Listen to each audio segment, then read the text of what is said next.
Hello दोस्तों, कैसे हैं आप सब। आज की हमारी कहानी है आशीर्वाद। अगर आपको कहानी अच्छी लगे तो चैनल को लाइक, शेयर और सब्सक्राइब करना ना भूलें। शादी के बाद नलिनी के ससुराल वाले उसको मायके नहीं आने देते थे।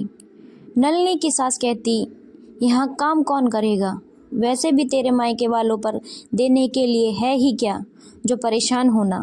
नलिनी बेचारी चुप रह जाती। वो अपने मायके वालों को बेइज्जत भी नहीं करना चाहती थी, इसीलिए मायके जाने की बोलती भी नहीं थी। फ़ोन पर ही बात कर लेती थी। नलिनी गरीब परिवार की बेटी थी। उससे छोटी दो बहनें और पिताजी थी। पिताजी गुजर बसर लायक कमा लेते थे। एक दिन मंदिर में नलिनी की सास सुधाजी ने उसके सेवा भाव को देखा। नलिनी रोज मंदिर की साफ सफाई करने जाती थी। पंडित जी और मंदिर आने वाले सब नलिनी की बहुत तारीफ करते। सुधा जी को ऐसी ही लड़की चाहिए थी जो घर संभाल ले। पैसे की कोई कमी तो थी नहीं उन्हें। पंडित जी से बात करके नलिनी के घर रिश्ता मांगने पहुंच गई।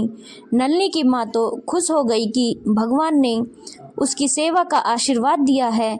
इतने बड़े घर में रिश्ता जोड़कर बिना दहेज की बात सुनकर नलिनी भी मना नहीं कर पाई। शादी के बाद एक दो बार ही नलिनी मायके आई। माँ अपनी हैसियत के हिसाब से सामान देती और ढेरों आशीर्वाद। नलिनी मायके आती तो उसके चेहरे पर अलग ही निखार आ जाता। सबसे मिलकर और वो कई दिन तक खुश रहती। पर अब कुछ महीनों से मायके न आने के कारण नलिनी बुझी बुझी रहने लगी।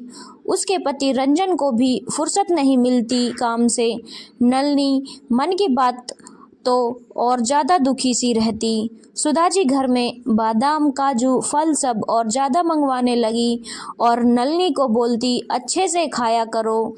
ये कैसा चेहरा हो रहा है बुझा बुझा, कोई क्या कहेगा, ससुराल में खाने को नहीं मिल रहा क्या।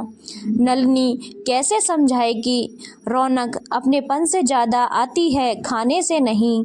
धीरे धीरे नलिनी बीमार रहने लगी। उसकी भूख मर गई थी। बहुत से डॉक्टरों को दिखाया, किसी को कुछ ही समझ नहीं आ रहा था। माँ को जब पता चला तो वो मिलने आई। उनको देखते ही नलिनी के चेहरे पर चमक सी आ गई थी। 2 दिन माँ के साथ रहकर और उनके हाथ का खाना खाकर नलिनी ठीक होने लगी।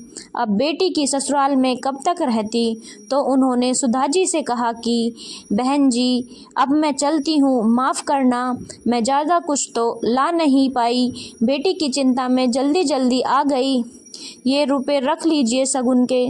सुधा जी को नलिनी की हालत देखकर समझ आ गया था कि जो काम उनकी दौलत नहीं कर सकी वो माँ के स्नेह ने कर दिया। वो बोली, हमें इसकी नहीं, आपके कीमती आशीर्वाद की ज़रूरत है। आप कुछ दिन और रहें और फिर नलिनी को साथ में ले जाएं। कुछ दिन मायके रहेगी तो उसे भी अच्छा लगेगा।